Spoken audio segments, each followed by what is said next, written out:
겨울의 길목이지만 아직 푸른 숲이 장관을 이루고 있는 가거도. 도대체 이 섬은 어떤 비밀을 간직하고 있는 것일까? 궁금증 해결을 위해 사람의 손을 타지 않은 험한 산길을 따라 직접 그 비법을 찾아 나섰다. 어디에 있는 거예요? 아, 지금 여기 지천에 있는 게 전부 다 이 후박나무지 않습니까? 이게 전부 다 후박나무예요. 그 비법이 바로 다름 아닌 후박나무다. 후박나무는 농나무과에 속하며 사시사철 푸르른 상록수라고 한다.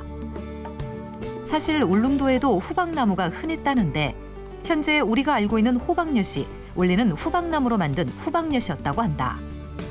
이처럼 과거에는 다양한 용도로 활용해왔다는 후박나무.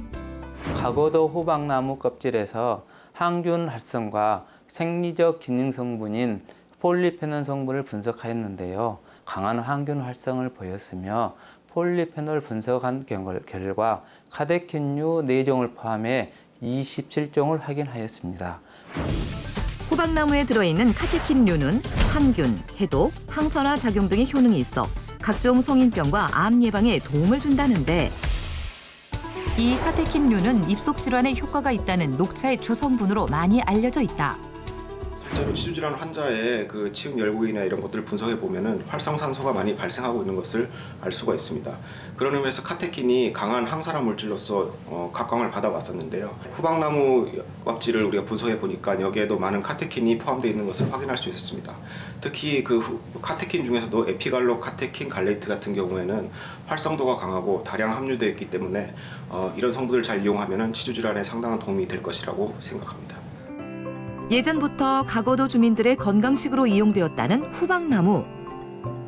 후박나무 껍질은 매년 5월에서 6월 딱 2달 동안만 채취할 수 있기 때문에 1년 내내 마을 건강식으로 즐기기 위해 남다른 노하우가 필요했다는데 박재훈 씨 또한 하루도 빠짐없이 먹고 있다는데 수시로 마시는 이 물 역시 후박나무라고 한다. 가고도에서는 후박나무를 이제 끓인 물을 갈증 나고 그럴 때는 이제 차처럼 마시고 또 저는 항상 이렇게 먹고 있습니다. 그렇다면 후박나무를 활용한 박재훈 씨의 건강 막걸리는 어떻게 만드는 것일까? 우선 햇빛에 바짝 말린 후박나무를 깨끗이 씻은 후 찬물에 5분에서 10분 정도 잠시 동안 불려서 준비하는데 이 후박나무는 이제 물을 끓여서 활용을 많이 하기 때문에 이제 차로도 마시려면 물도 끓여야 되니까는 또 막걸리도 마찬가지고 그래서 이제 물을 씻어가지고 이렇게 끓이면 됩니다. 물 2리터 분량에 후박나무 한 줌 정도를 넣고 센 불로 10분 동안 거품이 올라올 때까지 팔팔 끓여준 후 갈색빛의 물이 우러나오면 중간 불로 줄여 약 20분 동안 은근히 끓여준다는데 진하기를 조절하려면 후박나무의 양을 기호에 맞게 더 넣어주거나 덜 넣어주면 된다고 한다. 비법 2번째, 후박나무 달인물로 술밥을 만들어라.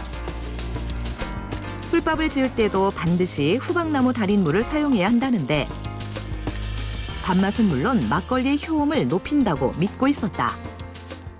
끓인 물 가지고 이제 밥을 짓는데 밥이 이제 약효 성분이 이제 밥으로 배일 거 아닙니까? 그러면 이제 꼬두밥이 잘 돼가지고 막걸리도 이제 아주 약효가 배가지고 맛있게 이제 빚어집니다. 후박나무 달인물과 술밥 이 2가지 재료를 잘 섞어준 후 여기에 하나 더 빠져서는 안 될 재료인 누룩을 넣어주는데 누룩은 쌀의 10분의 1을 넘기지 않는 것이 좋다고 한다. 여기에 후박나무 달인물을 누룩과 밥이 골고루 잘 섞일 정도로 부어주고 30분 이상 골고루 섞어줘야 막걸리가 잘 삭혀진다고 한다. 예전부터 우리 가고도 조상님들부터 우리 할아버지 때 아버지 전부 다 이렇게 후박나무 끓인 물로 이렇게 생활해 오셨어요. 저도 이제 자연스럽게 말하자면 이제 배우게 된 것이죠. 잘 섞어준 밥과 누룩은 22도에서 26도 사이의 온도로 한 달 이상 삭혀주면 된다고 하는데 잘 삭혀진 후박나무 막걸리는 채반에 건더기를 걸러 맑은 술만을 먹는다고 한다. 이때 후박나무 막걸리에선 구수하면서 달달한 계피향이 난다고 하는데 후박나무의 항균 작용 때문에 6개월에서 1년을 두고 먹어도 상하지 않고 오래 두고 먹을수록 맛과 향이 더욱 깊어진다고 한다.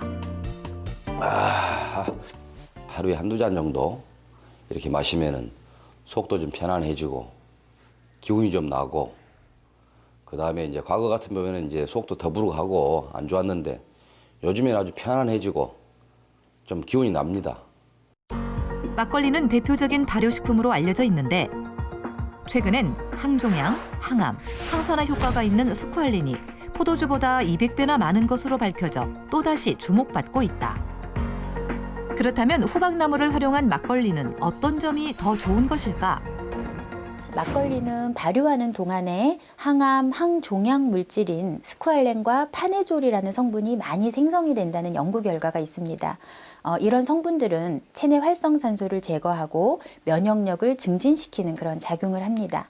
그리고 막걸리에 있는 유산균이 장 건강에 도움을 주고 또 면역력을 증강시키기 때문에 치주염과 같은 염증을 완화시켜주는 효과가 있습니다. 과거도 후박나무 껍질을 달여서 함께 발효를 시키게 되면 이런 항균 작용과 면역 증진 효과가 더 상승된다고 할 수 있겠습니다.